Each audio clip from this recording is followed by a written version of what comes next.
Hi, I'm Nicole Staudt, and I'm the SHIP coordinator for Prairie Island Indian Community. And I'm Nicky. I'm the Tribal Garden Assistant. And we are here today at the Prairie Island Community Garden, also known in Dakota as Wawashte Owajupi, the Blessings Garden. So we just wanted to give you a brief tour, and I will start by showing our produce stand that we just made a couple years ago out of all recycled pallets from our casino. So kind of a fun project one of our volunteers did.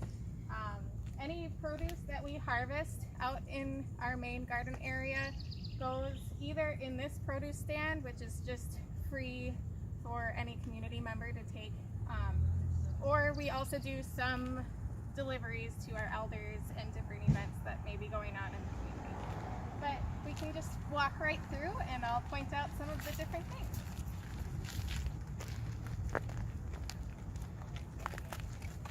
So here to our right is a new gravel bed tree nursery that the Land Environment Department used some forestry grant funds to install last fall with some volunteers. We're hoping it'll provide some great root stock for a bunch of trees, saplings that we want to plant out in the wild someday for a food forest. And then we have 15 raised garden beds that are 2 feet high, made in a way where hopefully it's easier for elders and people, beginner gardeners, to weed.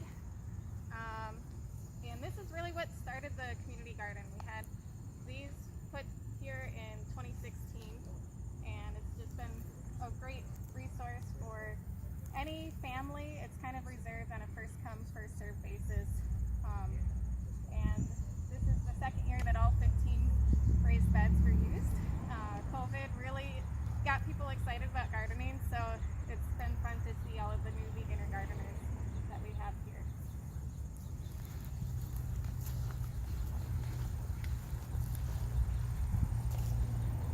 And I think it's a good way for people to see what other gardeners are doing and learn from each other too.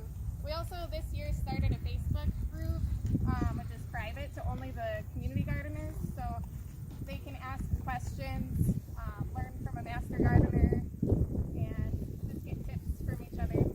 If they have extra produce, they can share on that page. Better way to communicate virtually since we're not all here present anymore. Then to the right we have a community garden tool shed.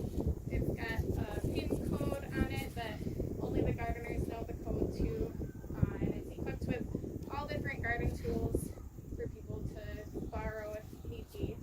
And then to the right is our compost system, and we'll let our main volunteer, Mikhail Childs, talk more about that. And then here is our sage garden. Nicky wants to talk more. This is our sage garden. We took, I think, what was it, 50 plants from our Elders Center medicinal garden, and we transplanted them here, and then it's just quadrupled. What was it, 3 years ago? 3 years ago it's quadrupled into our harvest. It's our goal to provide sage for our entire community, and I think this year we might actually hit that goal for the first time in a very long time. So this just, we're done with first harvest, and our sun dancers came through and grabbed the last of what was viable for the first season. So we'll be able to, probably in a couple months, do a second season. So, yeah. It's been a really good source of sage for the community. A lot of elders also like to harvest from it. Then we have a small weedy herb garden. And this is kind of the original little greenhouse that we used to get some things started in the spring, but right now it's way too hot, so we don't use it at all. And then this is a Three Sisters garden. Normally we plant this with the summer school kids, but this year they didn't have summer school, so we just planted it with our volunteers. But we're also in the process of changing all of our big garden just started this spring, and we can walk over more to this big garden. But basically, we've just been learning more about the benefits of a no-till gardening system, and well, Prairie Island has very, very sandy soil. It's almost like a sandbox.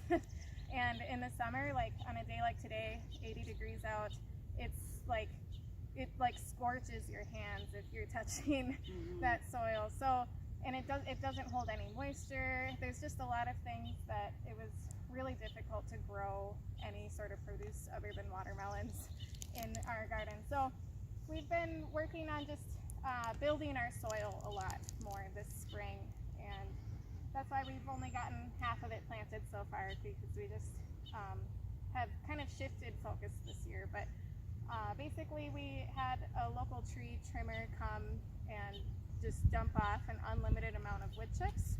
So this spring, we also used some composted buffalo manure from our buffalo project that had composted for like a year, and dumped a whole bunch of loads on that, evened it all out, and then dumped like a good 2-3 inches of wood chips on top of that, and then planted some things into the mulch. And it was just amazing to see the moisture retention in our soil and all of the life that was happening underneath the mulch that was never there before. It was just like dead soil before. So I'd highly recommend looking into no-till if that's something you're interested in. And then the main other things that we have in the garden are just a few perennial species. So we have some rhubarb, some raspberries, strawberries, a garlic bed, and some blueberry bushes and asparagus. So all of those things we just planted like last year